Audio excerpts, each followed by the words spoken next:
Hello guys, तो कैसे आप सब? उम्मीद करता हूँ बढ़िया होंगे गाइस। अभी कुछ टाइम पहले एमपीटीएमई ऑफिशियल वेबसाइट पे कुछ नोटिस जारी किए गए हैं, जैसे student advisory, frequently asked question, scholarship के बारे में, ST SC OBC EWS के बारे में भी बताया गया।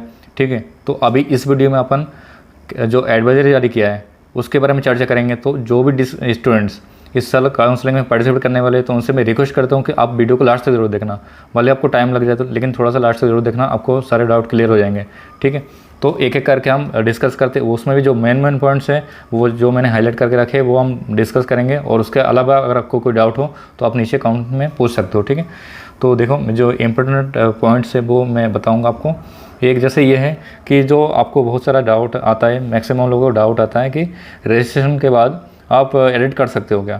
रजिस्ट्रेशन विंडो क्लोज होने के बाद आप फर्स्ट राउंड काउंसलिंग के लिए रजिस्ट्रेशन में किसी भी प्रकार का आप संशोधन नहीं कर सकते, मतलब एडिट नहीं कर सकते हो। ठीक है, तो फर्स्ट राउंड के पहले जो जो रजिस्ट्रेशन का टाइम दिया गया, पर्टिकुलर टाइम, उस टाइम के अंदर ही आप एडिट करना, जो करना उस टाइम के अंदर ही आप एडिट करना, नहीं तो फिर आप फर्स्ट राउंड के लिए आप एडिट नहीं कर पाओगे, ये चीज़ ध्यान देना। फिर दूसरी बात आती है बैंक अकाउंट। तो बैंक अकाउंट ये बहुत इंपॉर्टेंट है, क्योंकि अब बैंक अकाउंट जो भी आप स्कॉलरशिप में पार्टिसिपेट करेंगे, जो भी आप अमाउंट वहाँ पे सबमिट करेंगे, और इस काउंसलिंग ख़त्म होने के बाद उस अकाउंट में आपको वापस से वो पैसा वापस आने वाले हैं, है ना।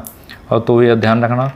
तो वो बैंक क्या होना चाहिए, सेविंग या करंट अकाउंट होना चाहिए, और जो बैंक अकाउंट है वो माइनर नहीं होना चाहिए, मतलब 18 साल के नीचे का नहीं होना चाहिए, मतलब जो माइनर अकाउंट होता है जिसको बोलते हैं वो नहीं होना चाहिए। और जो KYC होना चाहिए सक्रिय, मतलब एक्टिव होना चाहिए।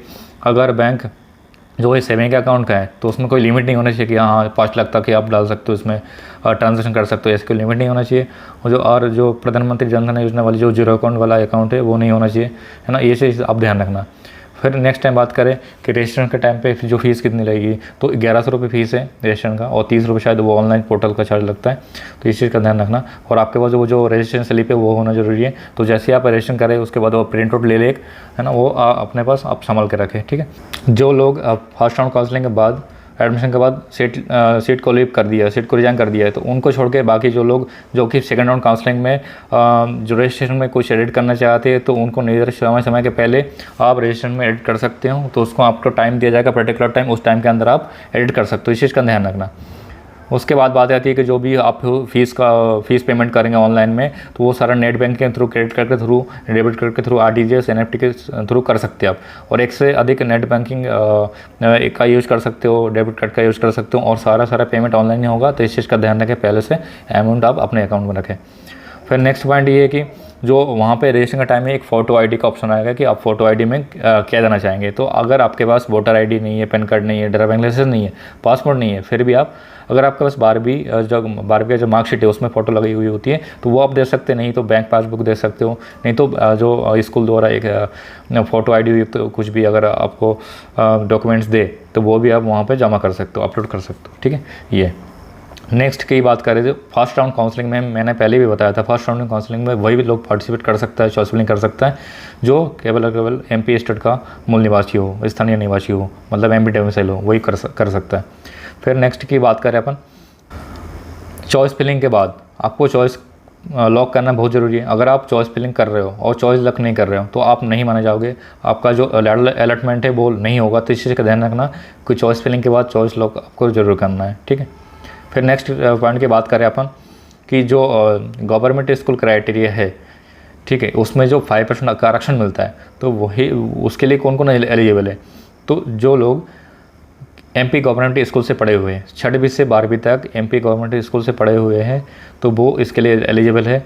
नहीं तो जो फर्स्ट से लेके 8वीं तक, पहली से लेकर 8वीं तक RTA के अंदर, मतलब जिसको बोलते हैं राइट टू एजुकेशन एक्ट या शिक्षा के अधिकार नियम के अनुसार, पहली से लेकर 8वीं तक प्राइवेट स्कूल में पढ़े हैं, और उसके बाद 9वीं से लेकर 12वीं तक सरकारी स्कूल में पढ़े, तो वो भी इसके लिए एलिजिबल होंगे।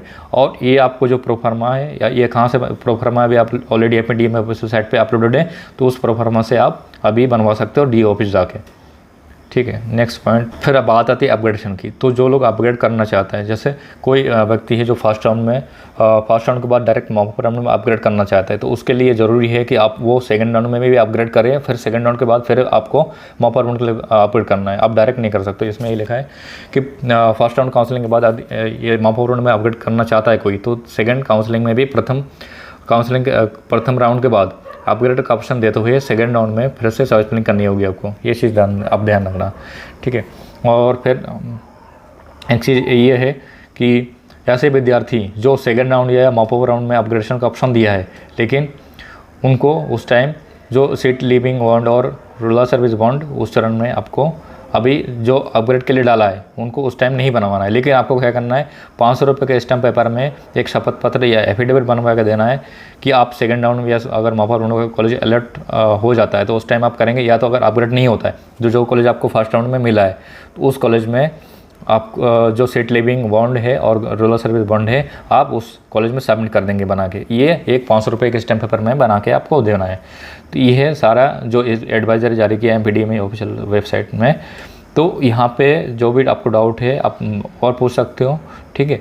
तो गाइस, और जिसको भी पर्सनली काउंसलिंग करवानी हो बात करके कॉल करके, तो नीचे गूगल फॉर्म का लिंक दिया हुआ है, तो वहाँ पे आप गूगल फॉर्म फिल कर सकते हो, मुझसे डायरेक्ट बात कर सकते हो। बाकी वीडियो देखने के लिए थैंक यू, और वीडियो को ज़्यादा शेयर करना ताकि सबको ये बात सब तक पहुँच जाए, ठीक है। आज के लिए इतना ही, थैंक यू सो मच।